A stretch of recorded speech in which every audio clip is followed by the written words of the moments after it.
chapter 4, page number 47.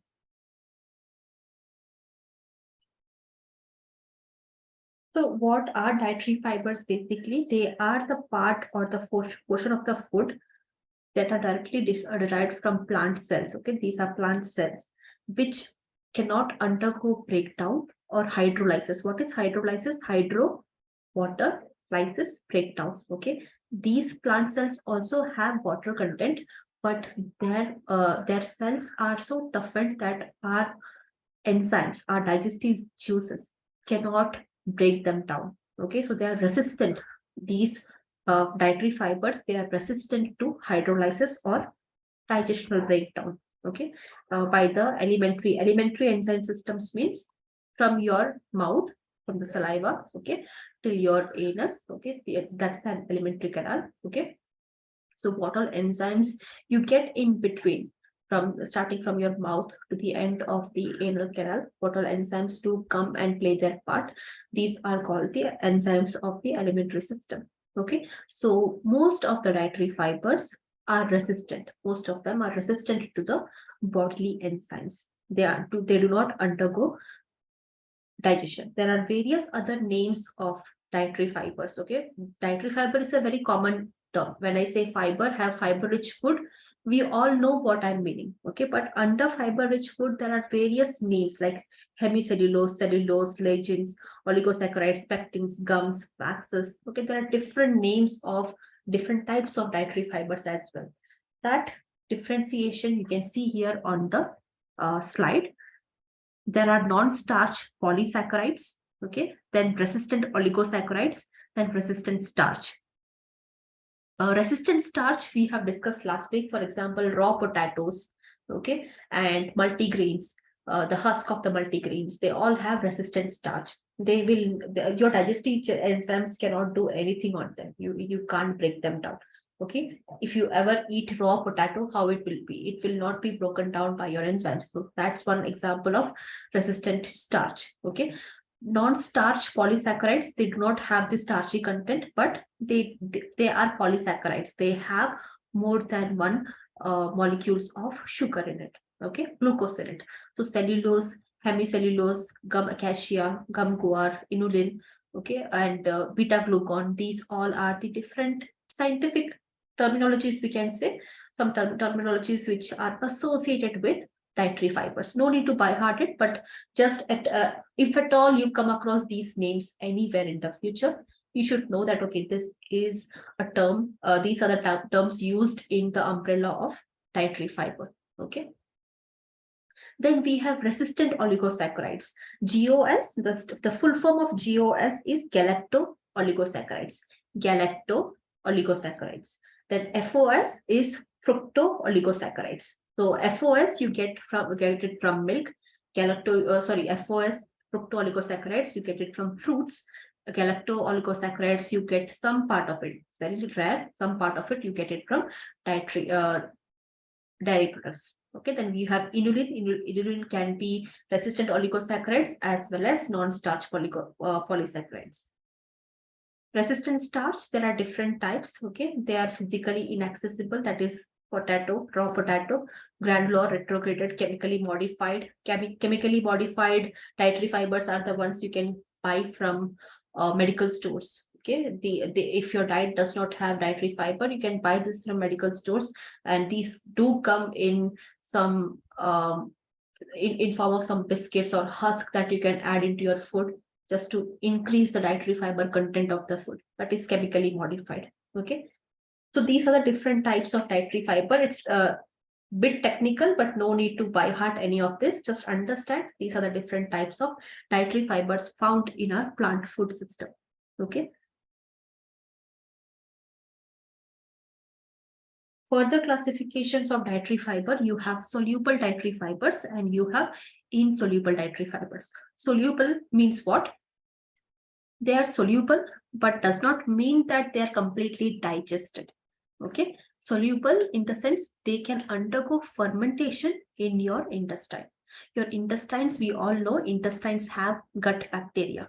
Okay, good bacteria. We have probiotics in our intestine, in the colon. Okay, so When these dietary fibers, okay, which cannot undergo digestion, which cannot undergo hydrolysis, when they reach the your intestine, your colon, these bacteria has a they act like they kind of got a party to play in, okay, because what a dietary fiber, what they are actually, they are carbohydrates. Okay, carbohydrates means they have some part of glucose constituent into it. Okay, this is what your gut bacteria requires. They require oxygen, they require sugar, so that they can undergo fermentation, they can take care of fermentation. Okay, so soluble dietary fibers are fermentable, means they get dissolved in your enzymes, but they are not broken down. They get dissolved in your enzymes, but they are in such tiny pieces that it is easy for your gut bacteria to work on them and make fermentation possible. So what happens during fermentation? If there is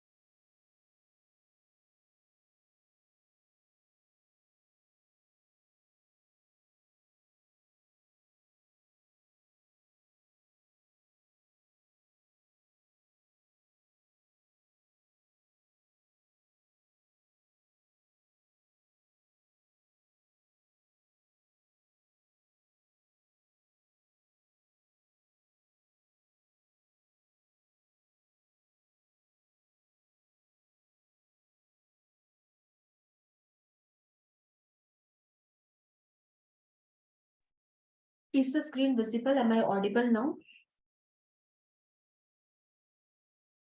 Which was the last part which you heard?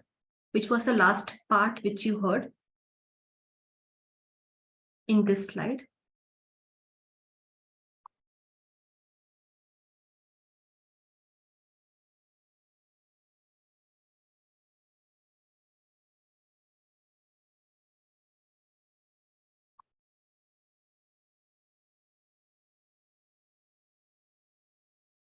Yeah. So soluble dietary fibers, you have two parts, soluble dietary fibers and insoluble. Soluble means what? Your digestive enzymes can dissolve it, but cannot break down it. Is it clear? Your digestive enzymes can dissolve it, but it will not be completely digested. It will not undergo complete breakdown. That is soluble dietary fibers. Insoluble dietary fibers will not undergo anything. Okay, insoluble dietary fibers will not undergo anything. They will not undergo they are not soluble. Okay, enzymes have no power over them. Okay, and they remain in their intact form. How you have consumed, mostly in that intact form, they are removed from the body.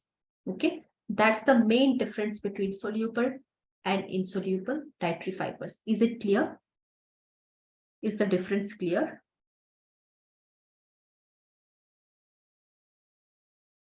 Okay. So under soluble, okay, under soluble you have pectins, gums, beta glucans, glucomannan, etc. But in textbook you just have to read about pectins and gums. Okay. So pectins, they can break down, they can undergo hydrolysis. Okay. They can undergo hydrolysis. They can undergo breakdown. The water component of pectins can undergo breakdown. Okay, gums also, they can undergo hydrolysis, but further digestion, absorption of the carbohydrate component of these pectins and gums, that won't take place in your intestine. Okay, they are broken down enough for your gut bacteria to work on them and cause fermentation. Okay, so that's fermentable. And under fermentable, you have viscous as well as non-viscous. Viscous is thick, they form gel. Okay, they form a gel kind of constituency in your intestine. Okay, non-viscous is they don't form any gel on reaction with enzymes. They don't form any gel kind of constituency. Any mucus, sticky constituency is not formed in non-viscous dietary fiber. But in viscous dietary fiber, gel formation takes place, especially in gums and all.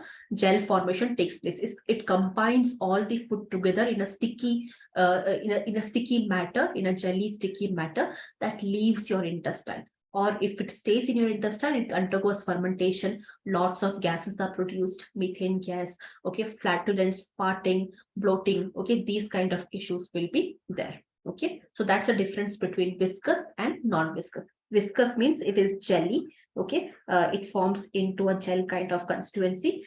Non-viscous will not form any gel kind of constituency, okay, it will not bind other food materials, other food particles in the digestive tract along with it, okay.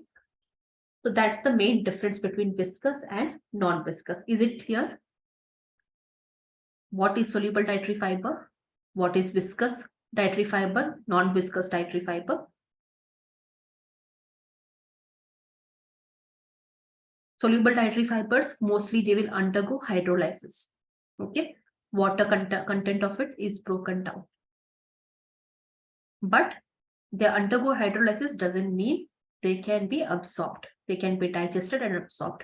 They just undergo hydrolysis so that they become smaller and smaller pieces and particle for your gut bacteria to react upon. Okay. Insoluble dietary fibers, like whenever you have something that is the woody part of the plant or the cell wall of the plant, okay, grass type food items, etc. These all come under insoluble dietary fiber. Your intestines can do nothing on them. Okay, the way how they entered your body, mostly in the same format they will exit your body as well, without causing any gel formation, without causing any gas formation. For example, coriander, okay, tomato peels, corn, okay, you must have noticed that. Do you have any other examples of any food item which you have seen that it's not at all digested by your intestine? Your intestines cannot break through its outer surface. Okay, it is excreted by your body as it is. Okay, do you have any other examples? Certain spices as well.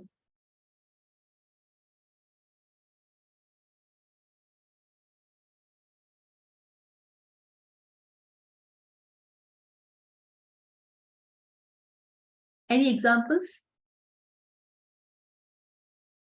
Yeah, corn is there, sweet corn. Yeah, lettuce, some part of lettuce. Okra or lady finger, if it is too old, if it is not the small one, if it is the big one. The outer covering of the piece. Yeah, seeds, variety of seeds. Okay, so these all come under insoluble dietary fibers. Okay, they don't undergo any fermentation. They leave your intestine as it is. Okay, for anything to undergo fermentation, remember this: for any dietary fiber which has to undergo fermentation, it should be possible for the dietary fiber to spend some time in your intestine, which can only happen in case of hydrolysis. Okay, the water component is breaking down. Only in that case, a dietary fiber can stay up in for a while in your intestine and undergo fermentation. Okay.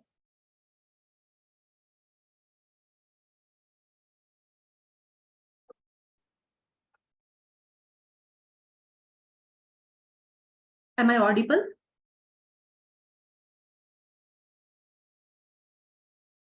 Am I audible?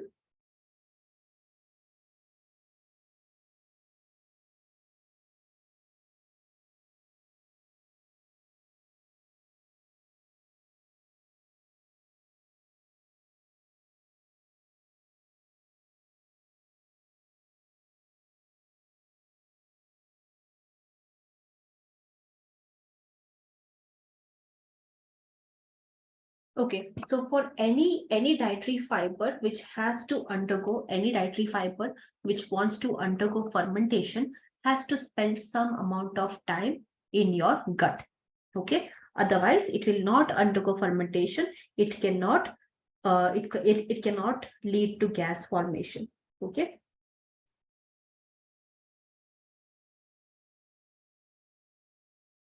Is the doubt clear? Is this entire slide, is it clear to all? What is the meaning of these two?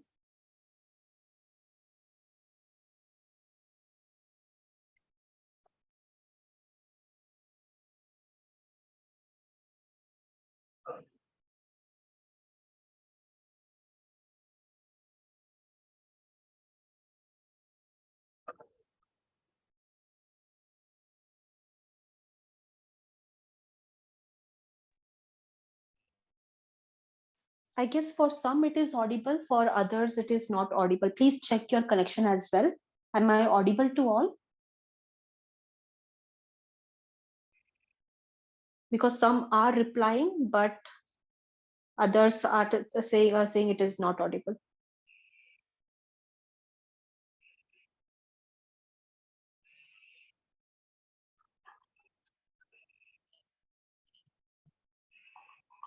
Okay, so soluble dietary fibers, they are fermentable, they will produce gas. They can stay in your intestine, produce gas, okay, lead to bloating, flatulence, etc.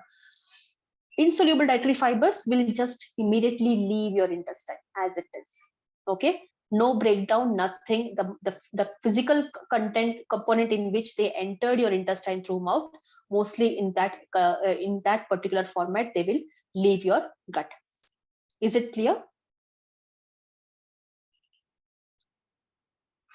You can refer to the page number 48, table 4.1. Okay, just give it a read on your own.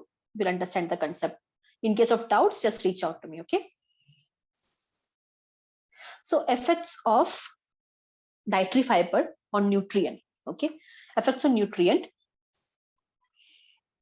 So the absorption of nutrition. Okay, there will be a delay in the uptake of nutrient, because as I mentioned, especially if it is the soluble dietary fiber, what soluble dietary fiber does is that it forms a gel kind of texture. Okay, upon hydrolysis it forms the gel kind of texture, because of which a lot of food particles will get stuck onto that gel kind of structure.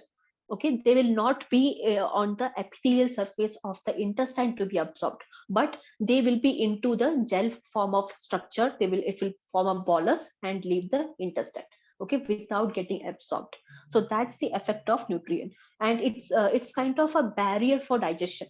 Okay, if you like if you have a lot of dietary fiber, it will not allow proper digestion to take place. It's kind of a physical barrier that the dietary fiber creates between the good nutrients and the digestive enzymes. Digestive enzymes has to work and work, dig a lot to get inside the core of this gel kind of texture to absorb the nutrients, pull out the nutrients. Okay, and that's the reason why dietary fiber is kind of a barrier to digestion or absorption. Nutrient binding capacity. Most of the polysaccharide dietary fiber, ligands, etc., okay, they interact with metal ions, that is the iron in your food, calcium in your food, zinc in your food. Okay, and all these mineral metals that are available in the food, they can directly go and interact with it, and it will make sure that when this interaction takes place, the iron, calcium, zinc, which was supposed to be absorbed by your body, that will not get absorbed. Okay, these dietary fibers will convert your iron, calcium, zinc into some insoluble form, which cannot be used up by the intestine. Okay, so that's the nutrient binding reaction of dietary fibers. Okay, so these are the three main effects on nutrient. Nutrient absorption is reduced, barrier to digestion. Okay, because dietary fiber will not allow digestive enzymes, digestive juices to come to the core, to attack the core and take up the nutrients from the gel bolus. Okay, and the last function is nutrient binding. Dietary fibers have this activity of converting the iron, calcium, zinc, metal ions into some insoluble format, which cannot be used up by the body.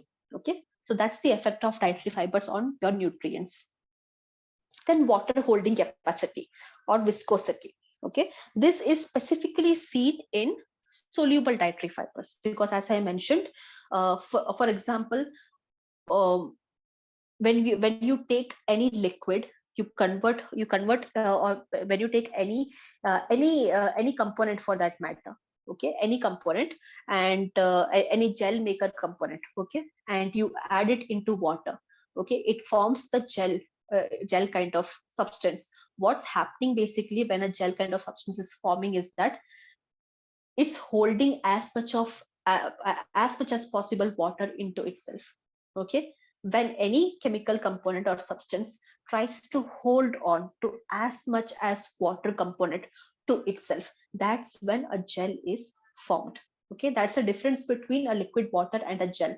Gel means there is some component in this particular mixture that is holding water to itself, not allowing it to evaporate, not allowing it to be released. Okay, that's the reason why gel has a peculiar texture, a form, a format. Okay, so most of the soluble dietary fibers, fermentable soluble dietary fibers, they have this water holding capacity, that is the viscosity. Okay, more the water holding capacity, more will be the viscosity of the of that particular dietary fiber.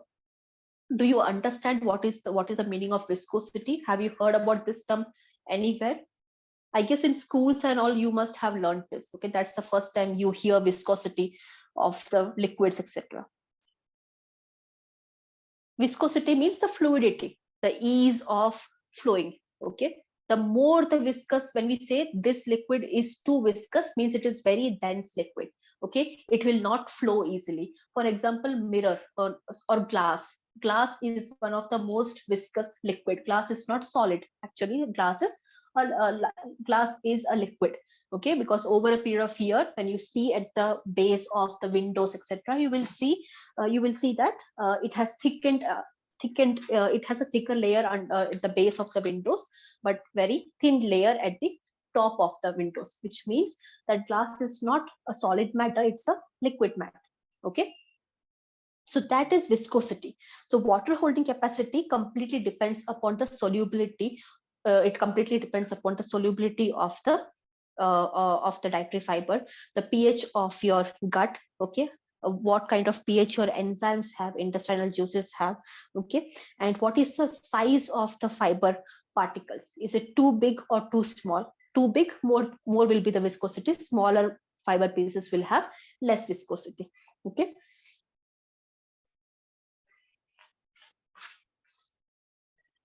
so they cause water retention in your body. They will not allow the water to get mixed properly with other food items for easy absorption. Okay, they take up all the water to form the gel like constituent. Okay, and any food particle that is trapped inside this gel, okay, dietary fiber which is soluble, okay, it underwent hydrolysis. Now gel kind of structure has been started is formed. This gel has started pulling in out the food particles into itself. Okay, it will definitely become very hard for the digestive enzymes to work on food particles, because all the most of the food particles are just getting stuck into, and it is getting dense into the gel form of dietary fibers. Okay, no, all fibers don't have this property. Insoluble dietary fibers do not have this property. Okay, insoluble dietary fibers do not have the water holding capacity. Okay, then delayed gastric emptying, when fibers form this viscous gel. Okay, this because of the water holding capacity. If I give you two examples, there is let's say you had insoluble dietary fiber, and another next day you had soluble dietary fiber. Okay, in which of the days will you witness easy gastric emptying? The day one you had insoluble dietary fiber. Okay, day two you had soluble dietary fiber. Out of both these days, which day you will find it easy for your gastric emptying?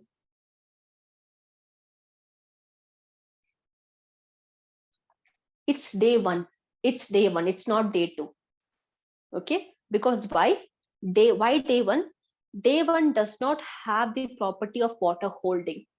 Just imagine water holding capacity. The dietary fiber is able to hold up the water content in your intestine and stay there, and hold up and stay there. It's not moving forward in a speed.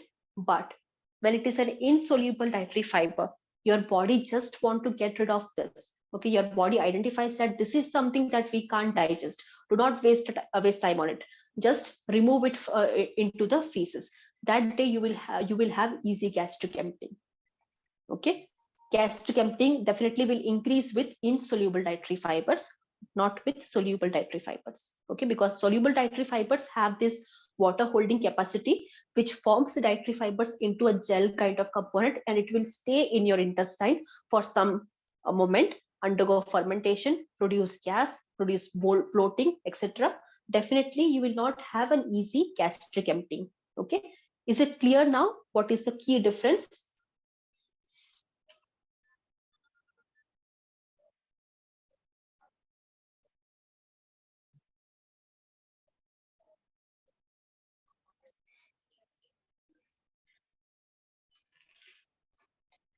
Next, you have other parts as well, like reduced mixing. For example, when it comes to the soluble dietary fiber, when all the food particles in the chyme is getting stuck into this gel, there is no food left, or there is just very little food that is left for your digestive enzymes to mix well and be absorbed. Okay, all the other food particles in the solid form is getting stuck into this gel. Okay, and it is undergoing fermentation. It is not undergoing mixing that should take place usually with digestive enzymes. So reduced mixing will be there, and when there is no mixing with the digestive enzyme, your enzymes function will come down. Okay, you will feel that your stomach is not well, there is something upset. You just know that, okay, digestion is not taking place, it's taking too long for me, I'm uncomfortable in my tummy region. Okay, these kind of symptoms will come up. Okay, decreased the nutrient deficient rate as well, because when digestive enzymes cannot work on your chyme or food, there is no way that nutrients will come to the epithelial part of your intestine, and your intestine will suck all the nutrients in. That will not take place. Okay, altered small intestine uh, transit time, that is your peristalsis. Do you understand what is the meaning of peristalsis? People who are from science background, do you understand what is the meaning of peristalsis?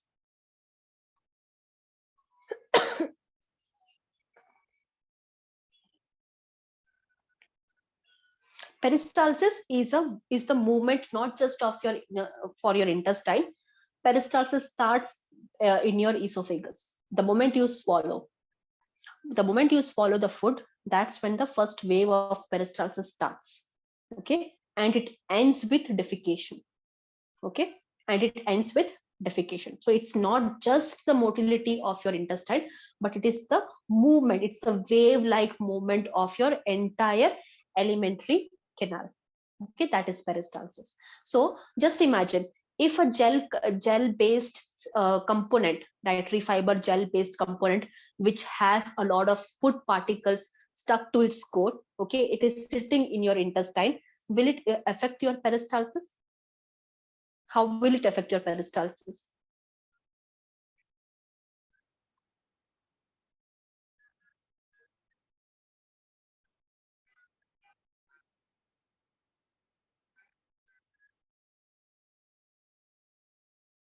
Yeah, it will reduce it. Okay, it will reduce the peristalsis movement. There is something clogged up. Okay, there will be delay in the emptying of your intestine. Okay, there is a delay in the emptying of your feces. Okay, these things will come up. Okay, so that is the altered small intestine transit time. Next, the absorption and binding capacity. Your fats. Okay, this is why we say, for weight management, for weight loss, dietary fiber is required. Why? Soluble or insoluble, anything will do. Why? because when there is a lot of dietary fiber in your diet, okay, the food that naturally has fat composition in it, the food that naturally has fat composition in it, will the digestive enzymes have time and capability to work on the lipids and to absorb the lipids in the presence of dietary fiber? You can answer in the chat box. Will your digestive enzymes have the capacity or enough time to break down your lipids or fats, make it absorb? No, right? That's how it leads to weight loss. Okay, that's how dietary fiber aids in weight loss. It does not allow your intestine, your digestive enzymes to break down the lipids, your bile salts to break down the lipids. Because see, when you eat fat, it enters your body in big globules. Okay, but in the presence of bile secretions, bile salts from your liver, etc. Okay, bile salts make sure that emulsification takes place. Emulsification means big component of big particles of fat are converted into small, very tiny, minute particles of fat, which your intestine can absorb. But what happens is here, what happens in case of dietary fiber is that dietary fiber will make this gel kind of barrier around the food particles. Your bile salts themselves will not be able to reach up to the lipids. Okay, when the bile salts cannot reach up to the lipids, how are they going to break down the lipids? When the lipids cannot be broken down, it will not be absorbed by the body. So huge globules of lipids as it is will be released from your body through defecation. Okay, so that's the effect of absorption or delayed absorption or decreased absorption of lipids in presence of dietary fibers. Is the physiology clear? Did you understand the physiology, how dietary fiber affects the absorption of lipids? It is okay to take fiber supplements only when you know that your fiber intake is poor.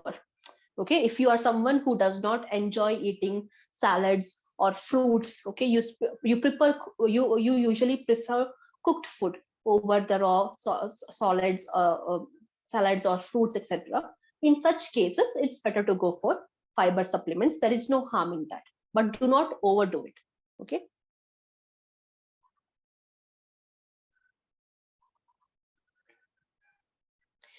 It will definitely affect the absorption of essential nutrients too. We will come to that. Okay, but in terms of lipids, understand, for the absorption of lipids, for the breakdown of lipids, we require bile salts. But if the bile salts are not able to reach up to the lipids that are stuck inside this gel of dietary fibers, there is no action going on that will lead to breakdown. So lipids in their whole form will exit your body.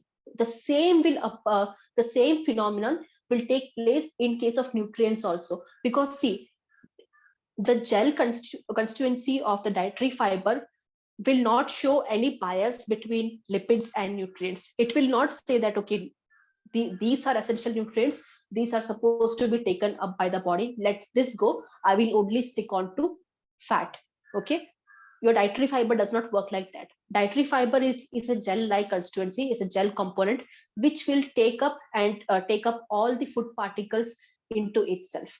Doesn't matter if it is lipid, carbohydrates, protein, or essential nutrients. Doesn't matter. Okay.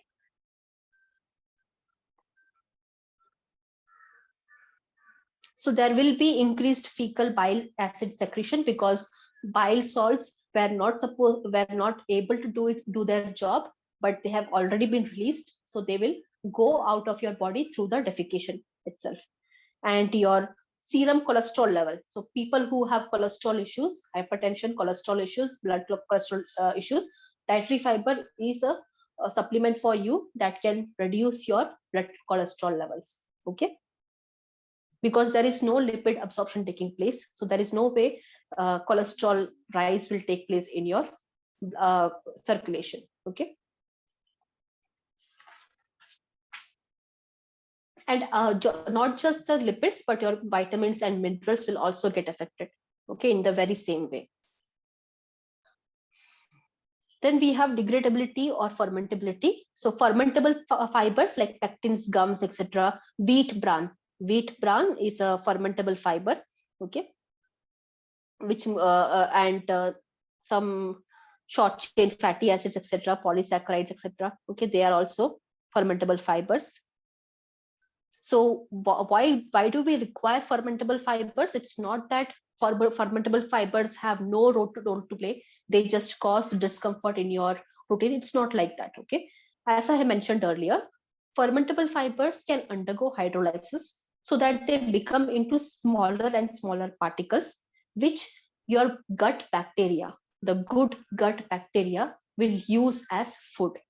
Okay, so all the prebiotics, you know of. Okay, you can give some examples of prebiotics in the chat box if you know.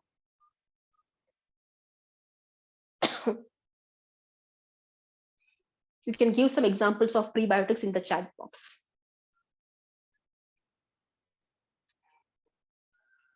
Dahi, that is curd, that is probiotic. It's not prebiotic. Dahi is already a probiotic.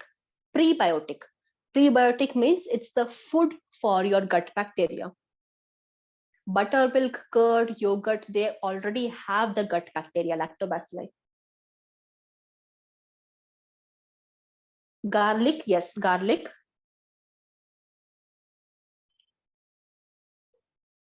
Banana, yes, definitely bananas. Bananas are a good prebiotic food. Apples, oats, onions as well, yes. Fermented radish and carrot, like if you're talking about kimchis and all, okay, they could be.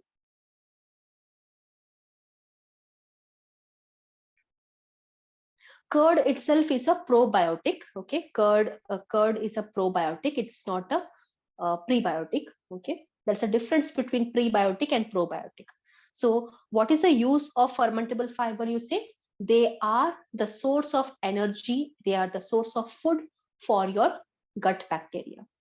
Okay, you require fermentable fibers as well. You don't require food for yourself only. You require some part of food, some part of fermentable fiber in your diet, so that you can provide food and energy to your gut bacteria as well. Okay, so that's the use of fermentable fibers.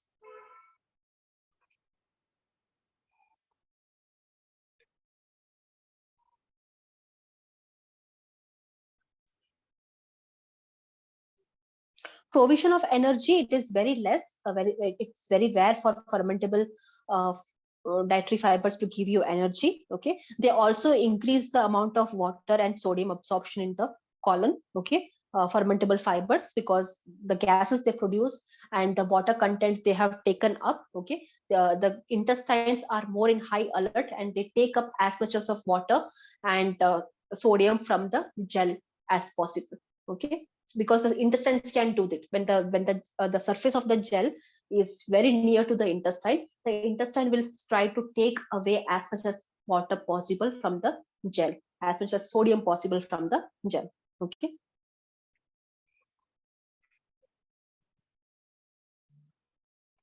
mucosal cell proliferation takes place, that is more amount of mucus secreting cells in your intestine increases. Okay, when you take dietary fibers, your intestinal cells, for example, let's say you have 10 intestinal mucosal cells. With the intake, regular intake of dietary fibers, okay, fermentable fibers, dietary fibers, mucosal cells will increase in your intestine. More the number of mucosal cells means more the mucus secretion, and more the mucus secretion in your intestine means you will not suffer from constipation, etc. Mucus secretion ensures a perfect pH for your intestine to work on its digestion and absorption. Okay.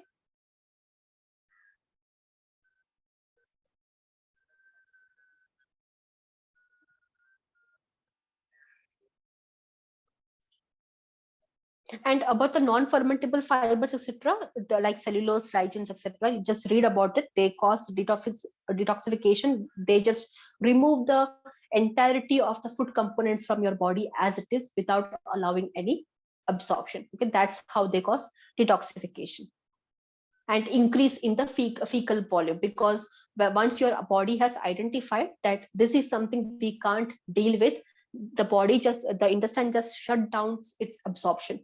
So what happens is that a lot of bulk of food that you have taken will be removed from the body as it is without absorption. So that's why you see a lot of fecal removal, increase in the volume of feces that you defecate, that takes place because of insoluble dietary fiber. Okay, insoluble dietary fiber, this will not be the case because most of the food is stuck up in your intestine.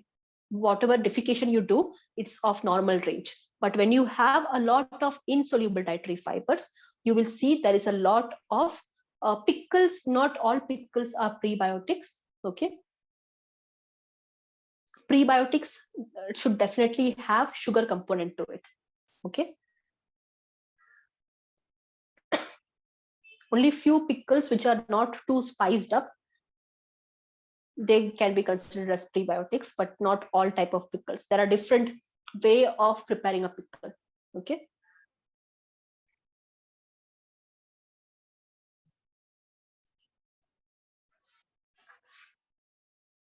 next, coming to prevention of diseases, the main disease that dietary fiber can help prevent is your coronary heart diseases. Okay, CHD. So what is coronary heart diseases? When there is a lot of blood cholesterol level, high blood serum cholesterol levels are present in your system.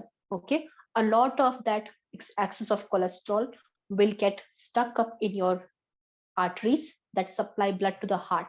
Coronary artery is the artery that supplies blood to the heart. Just like any other organs, heart also requires a blood supply, so that is given by coronary artery. So the coronary artery has the highest risk of getting these plaque formation. Plaque formation means uh, cholesterol getting stuck up and it narrows down your lumen of the artery. Okay, so with increased intake of dietary fibers, you will notice your blood serum level, blood cholesterol, cholesterol level comes down. Okay, which means that there are very less chance of cholesterol getting stuck up in your arteries and leading to coronary heart diseases. So it's if you come from a family where both the sides, maternal and paternal sides, have a history of cardiac issues, okay, it's best to start consuming, or even if it is through supplementation, start consuming dietary fibers. Okay, that will help prevent the risk. It will not cure, but it will help you prevent the risk of early onset of any coronary heart diseases. Okay, then diabetes mellitus as well, because both for type 1 as well as type 2 diabetes, since it's a lifestyle diseases, which even though associated with obesity and overweight issues. Okay, in India it's not true that always obesity will lead to type 2 diabetes. Okay, if you have a pot belly kind of a body type, apple shaped body type, or you even if you have a very lean physique, but your stomach area, your abdominal region has a lot of fat into it. Okay, it's protruded. Okay, that's the kind of body type, especially in India, which is prone to diabetes. Okay, so intake of dietary fiber will make sure that you don't get these excess deposits of fat. Okay, absorbed fat getting excessively deposited in your abdominal region and putting you at the risk of diabetes. Then we have diverticula. Those who have the textbook, you can see on page number 56 what diverticula is. It's like an out pouch. Your intestine should be kind of parallel to each other, both the sides. Okay, it's not exactly parallel, but they should appear parallel to each other. But whenever there is an out pouch that has been created on any one side of the intestinal lumen, okay, so that would lead to diverticula.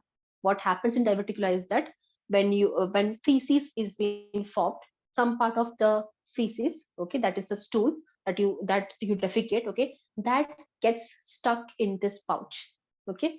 It stays there, it starts inflammation, infection, it leads to other complication. That is diverticula, okay. Those who have the textbook, you can see on page number 56 a figure is given how a normal high fiber diet colon, how it looks like, okay. And it has a good space inside the lumen for the feces to move out of the intestine, okay. Then a low fiber diet kind of intestine, you can see how it looks like. It has lots of waves. Why waves?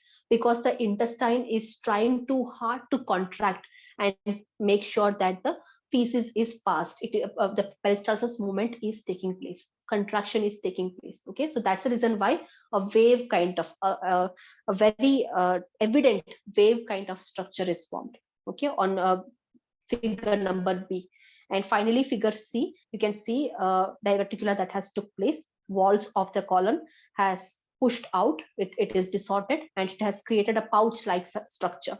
And sometimes feces, masses of feces can get stuck here, stay there, cause infection and inflammation. Okay, it will lead to other complications. That is diverticula. Then colon cancers can also be prevented with a good high fiber diet. Weight control, as I mentioned earlier, absorption and digestion and absorption of lipids is directly affected with the presence of dietary fiber in your food, in your intestine. So it will not allow excess intake of lipid, and that will control your weight over a period of time. Okay. Now coming to the RDA, this is important. Not more than 60 grams of fiber per day. Always remember, whatever is your fiber intake, okay, do not take more than 50 grams of fiber per day. Now you may think, how can we calculate 60 grams of fiber? Okay, you must have an idea of how much portion sizes of food you have on a daily basis. Okay, for an average day, just make sure you Google it and just add the sum of all the meals that you have. Okay, you will find what was the fiber intake. Okay, don't add any overly processed food or overly cooked food, okay, into this list. If you are having fruits, vegetables, etc., okay, the portion size of it, just find from Google. Okay, one ball of salad, how much fiber it will give.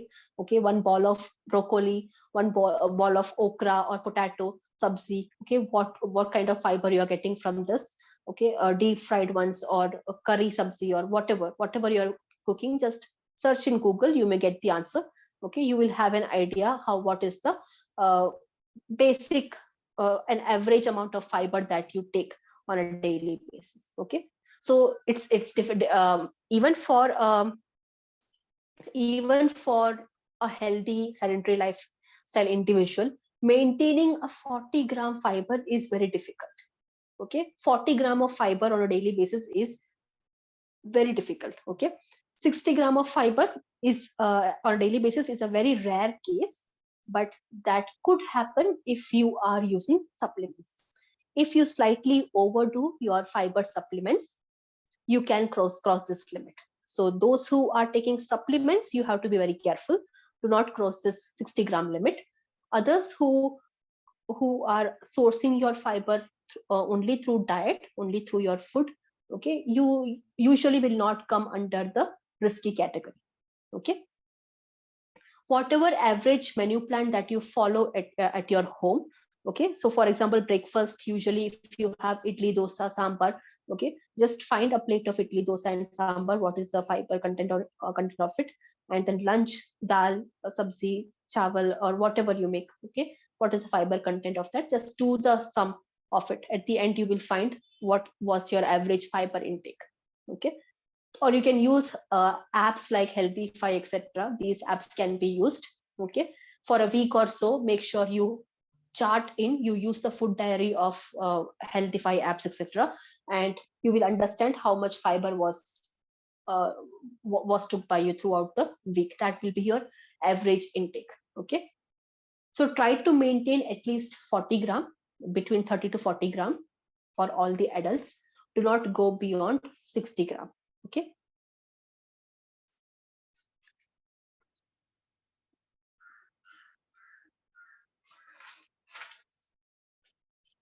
And on page number 60 to 61, table 4.5, it's not an exhaustive list, but most of the food items that is used in an Indian kitchen, okay, based on 100 gram, per 100 gram, how much fiber you will get, okay, insoluble and soluble and total, okay, total dietary fiber, etc., is mentioned on page number 60. There is a table 4.5. Is it clear to all?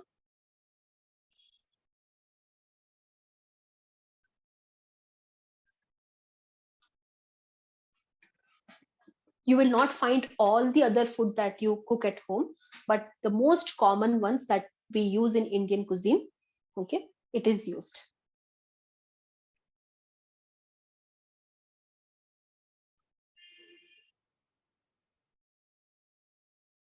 Yeah, it is cooked one. It's cooked one.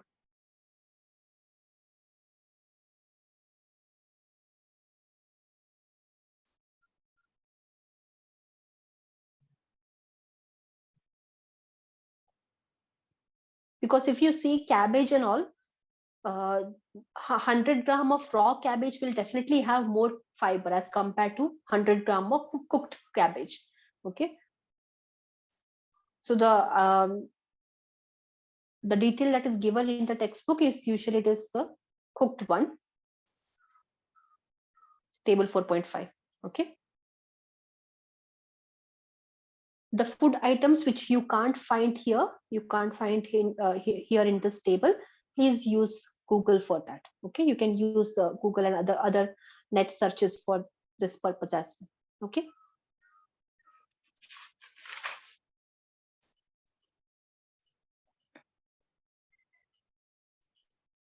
So this was the previous week's assignment of lunch menu for diabetic diet. We will discuss this today.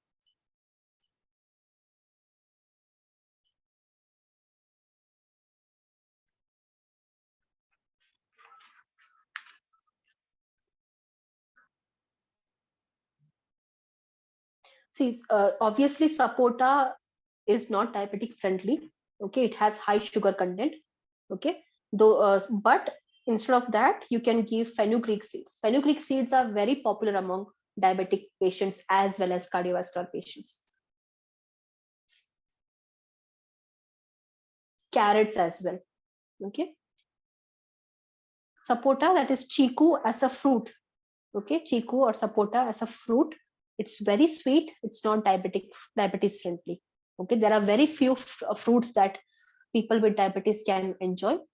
You will see that in the dietetics chapter. If you go to the diabetic mellitus chapter, you will find the list of that as well. Okay, just because a food group has a lot of fiber doesn't mean that it can be used by a diabetes patient as well. You have to look at the other components in the same food